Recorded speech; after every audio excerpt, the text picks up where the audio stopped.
Selamat datang kembali di materi kuliah online IT for HRM atau IT for MSDM, Manajemen Sumber Daya Manusia. Kita masih ada di bab tentang Securing Information System atau Security bagian keempat.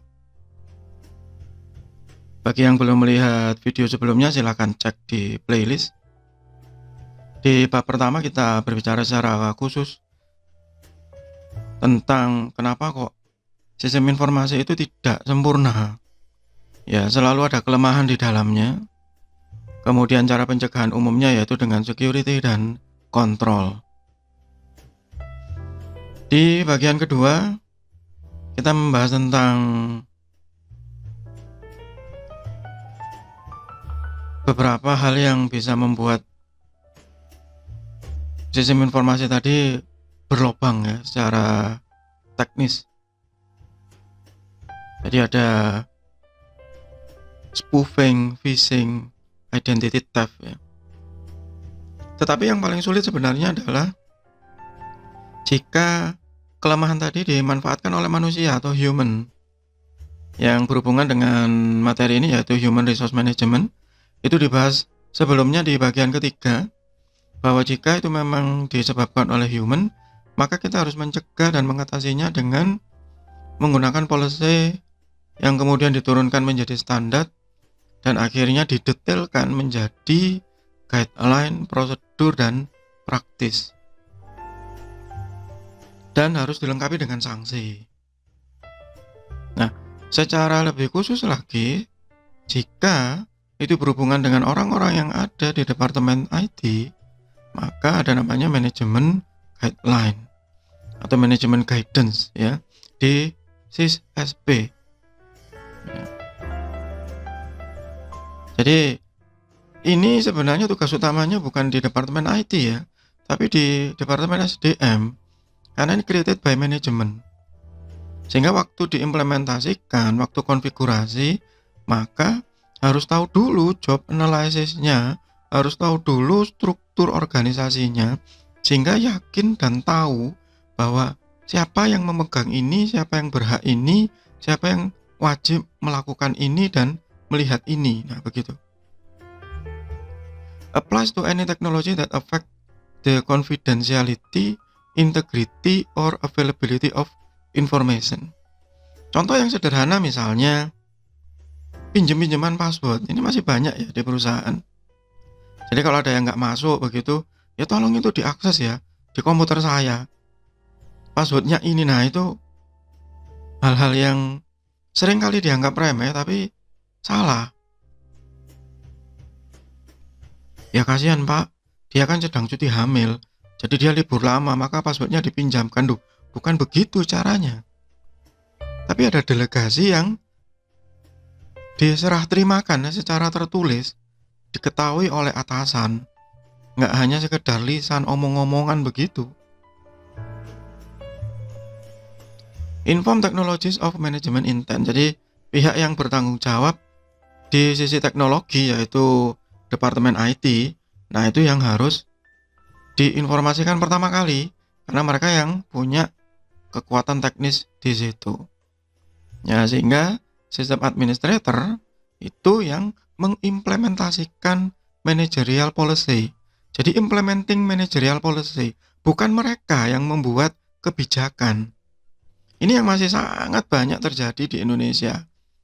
Jadi masih banyak yang beranggapan bahwa wah, itu yang berhak merubah adalah sistem administrator. Bukan. Sistem administrator itu adalah orang teknikal, orang yang mengimplementasikan, bukan orang yang membuat kebijakan. Beda ya. Orang yang merancang dan mengimplementasikan itu lain. Sama kalau seperti bangunan, antara arsitek dan teknik sipil itu beda. Arsitek itu yang menggambar, teknik sipil yang di lapangan. Sama dengan di sini. Each type of equipment has its own type of policy. Jadi semua itu memang berbeda. Wah, kalau gitu kerjaannya SDM nambah dong Pak. Lu memang itu kerjaannya, bukan nambah. Ya, itu hal yang sering tidak tercover hal yang sering tidak disadari. Bagi Anda yang masih menjadi mahasiswa, ya, jika Anda besok ada di level manajerial, terutama di SDM, pemangku keputusan, pemberi keputusan, ya, maka itu yang memang harus dilakukan.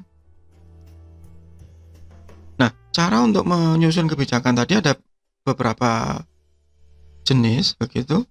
Yang paling populer digunakan adalah menggunakan ACL, Access Control List, dan Configuration Rule. Access control, ya, itu harus didetailkan, didokumentasikan, kemudian ada dokumentasinya dan ada dokumennya untuk disebarluaskan dengan sanksi khusus. Apa isinya? Formatnya itu tergantung masing-masing perusahaan. Ada banyak format di luar sana, berbasis ISO atau apapun. Nanti kita bahas lagi di bagian berikutnya. Ya, tapi yang paling penting di dalam dokumen tadi itu ada definisi-definisi berikut. Mulai dari who can use the system, what authorized user can access. Ya, siapa yang berhak mengakses komputer ini, kemudian kapan, boleh nggak ini diakses lembur atau malam hari. Where authorized access, di mana, seperti yang saya bilang di bagian sebelumnya, dibawa pulang, boleh atau tidak. How authorized user can access the system. Restricting what user can access. Printer misalnya, nggak boleh semuanya pakai printer sembarangan. Telepon sembarangan. Ya, itu ada di access control. Ya, jadi ada dokumentasinya, tidak ada format khusus ya, sekali lagi.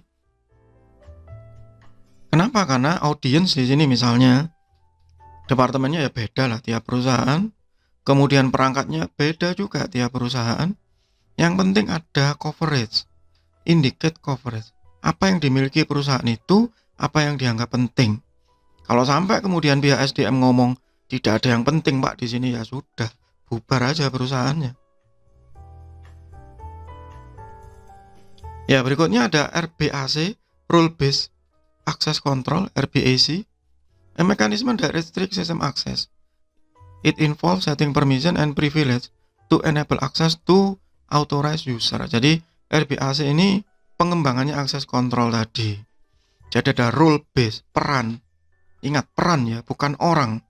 Jadi misalnya ada satu orang yang ya mungkin dia sedang double jabatannya. Ya, menjabat manajer produksi, tapi juga sementara dia menjadi wakil manajer gudang misalnya begitu. Untuk sementara waktu, maka dia perannya ada dua, rule base. Contoh kalau kita misalnya di kampus ya, ada nih misalnya dekan atau kaprodi, maka dia role base-nya ada dua. Satu, dia sebagai pejabat, kaprodi atau dekan. Dua, dia sebagai dosen biasanya. Sehingga secara peran di sistem, dia punya dua peran. Itu role base. Ya, jadi ada tabelnya. Sehingga nanti sistem admin ya, atau developer saat dia membuat login dan hak akses itu tahu, oh user A dia berhak mengakses menu ini dan menu ini, dia berhak mengakses folder ini dan folder ini, begitu ya. Jadi tabel ini nanti yang menjadi role, peran, bukan orang ya, role. Bagaimana Pak caranya tahu role ini betul atau tidak? Caranya tahu adalah dengan memahami struktur organisasi, hak dan wewenang dan tanggung jawab. Nah, kenapa ini menjadi tugas SDM atau sumber daya manusia? Pihak IT itu bagian implementasi. Ini paradigma yang harus diubah. Sehingga RBAC atau pengembangan dari access control ini terdiri dari 3 komponen. 1, understanding your business need. Paham dengan kebutuhan organisasinya. Mana yang paling secret, mana yang paling rahasia, mana yang paling informatif, mana yang harus dikeluarkan ke pihak eksternal, mana bagian yang paling sensitif, tidak boleh dilihat banyak orang, mana yang memang harus disebarluaskan. Seperti tadi misalnya retail ya, harga beli itu secret, harga jual itu umum, itu yang harus disebarluaskan. Kemudian punya perencanaan. Banyak orang yang salah paham bahwa SDM hanya sekedar ya ngurusi gaji, absensi, kemudian promosi, mutasi, interview, tidak. Tapi termasuk di dalamnya adalah ini, akses kontrol, ada planning di dalamnya. Kalau pihak SDM tadi menolak membuat akses kontrol, ya itu salah. Ini bukan tugas orang IT ya. Rancangan pertama itu dari pihak SDM.